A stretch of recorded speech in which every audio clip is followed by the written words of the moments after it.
Hi, my name is Trey Mack, and I'm a graduate student in the Department of Physics and Astronomy at Vanderbilt University. In this module, we're going to be talking about diversity in the classroom. In particular, we're going to discuss issues that you might face as an instructor, as well as suggest strategies that you can use to leverage the diversity and ultimately create a more inclusive classroom atmosphere. The video you're about to watch is a dramatization of how the first day of class might go in an undergraduate physics lab. I will be playing the role of the TA, and the students in the class will be played by actual Vanderbilt students that volunteered to participate in the video. This video is meant to serve as an example of what not to do. Some of the mistakes that the TA is going to make you might find are a little unrealistic or somewhat over the top, but the goal is to highlight language and behavior that singles out particular students based on their sex, race, age, etc. These kinds of mistakes can trigger students' anxieties and insecurities and could cause them to perform worse than they otherwise would, or even learn less than they otherwise could. As you watch the video, look for moments where the TA does or says something that could make the students question their own abilities or feel like they don't really belong in the class. These kinds of moments are most likely more disruptive to the learning process instead of enhancing it.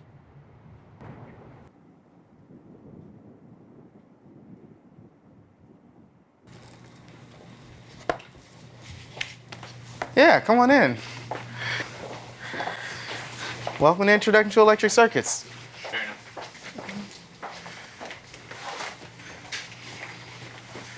All right, good. I think that should be everybody. Hi. So my name is Ernest Green, and I'm going to be your TA for the lab section of Physics 202, Introduction to Electric Circuits. You may call me either Ernest or Mr. Green, whatever you feel more comfortable with. You can even call me Dr. Green if you like, but I got to tell you, I'm not actually a doctor yet because I'm just a graduate student. Okay, so the first thing I'm going to have you do is take a little pretest because I want to find out what you know right now, and I want to make sure that I'm teaching you new things. However, I've got to warn you, if you don't get at least an 80% on this pretest, then that probably means that you shouldn't be in this class. If you need this class for your major, then you might need to retake some of the prerequisites or something like that. I know that might sound kind of harsh, but I just felt like I should be honest with you because I'd really hate for you to waste your time taking a lab that you're not really prepared for. Okay? Any questions? All right, now ladies in the classroom, I need you to only use blue or black pens, okay? I've just had some problems in the past where women were using fancy colored pens and they bled through the paper, so I just made it a policy to only accept work in blue or black ink. If you don't happen to have a pen like that, just come up to the front of the classroom and get one. I have pens available here for you, okay? Okay, so now I'm gonna hand out the tests. Just gonna leave a few for each of you here.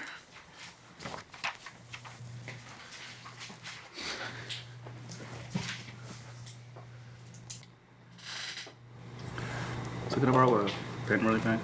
Oh, yeah, it's not a problem, but come here, man. What's your name? James.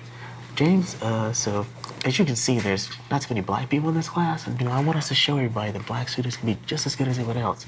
That includes always being prepared for class, so it's all right. I know this is the first time, but next time make sure you got a pen, all right? All right.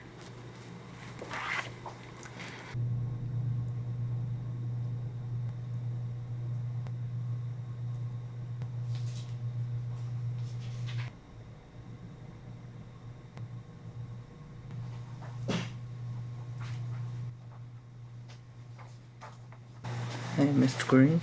Yeah. Is the I here mean imaginary or the current?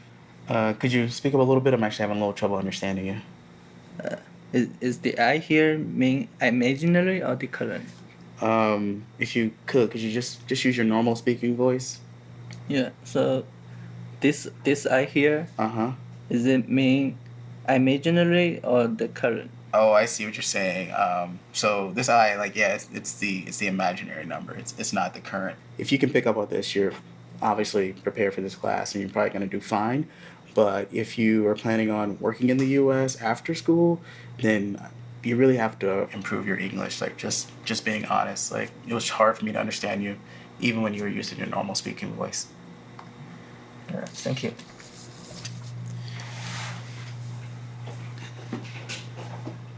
So someone made a good point about one of the questions. In question 2, when I have the equation written for the voltage,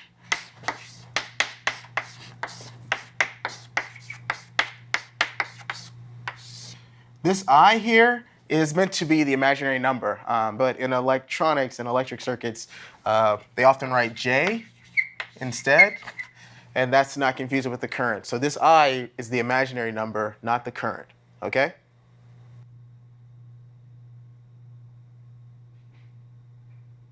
Okay, so now I need to collect your tests, so please finish up and put them on the edge of the table by the center aisle, and I'll come by and collect them. Appreciate that. Thank you. Thank you.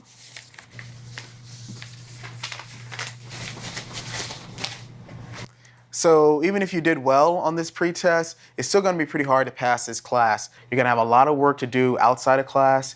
I remember when I took this lab, I spent at least 4 hours working on my lab reports and getting my thoughts together and analyzing the data. Now, I will be available with office hours, so you'll be able to come by my office, ask me any questions. You can also email me at any time if you have any questions. But given the workload for this course, so you're probably going to have less time for things like Facebook and Hulu and Netflix, but I know I don't have to worry about you goofing off on Facebook.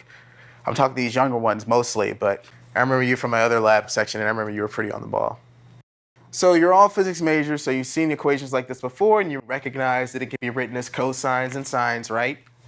Mr. Green, I'm actually a biomedical engineering major. You're a biomedical engineer. Is anyone else in here a non-physics major? What do you do? I'm a pre-med. You're pre-med, and what do you do? I'm in the process of switching from anthropology to physics. You're gonna switch to physics from anthropology? Yeah, I've already taken the basic physics and math courses. I've always really liked it, and I've been working with my dad on some gadgets and computer stuff, so I've just decided to do it, to become a physics major. You're switching to physics from anthropology? Anthropology? Good luck with that one.